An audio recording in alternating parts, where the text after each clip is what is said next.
Hi everyone, in today's video we will fix the Gothic 1 Remark Unreal Engine 5 performance issue, shuttering and low FPS fix.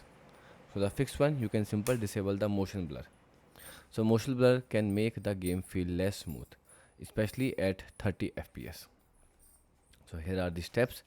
Firstly, you can launch the Gothic 1 Remark, open the settings, then go to graphics and here find motion blur and set it to 0 or off and then restart the game.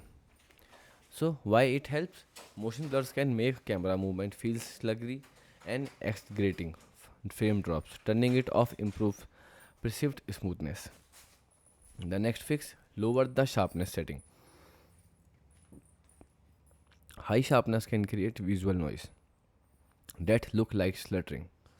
Firstly open settings, then navigate to graphics and then click on locate the sharpness option. Then reduce it to around 50 to 60 and then apply the changes. The next fix, make sure the game is installed on SSD.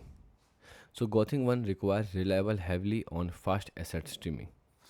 Firstly open the PS5 storage setting, check where the game is installed, ensure it is installed on PS5 internal SSD or compatibility NVMe expensive SSD.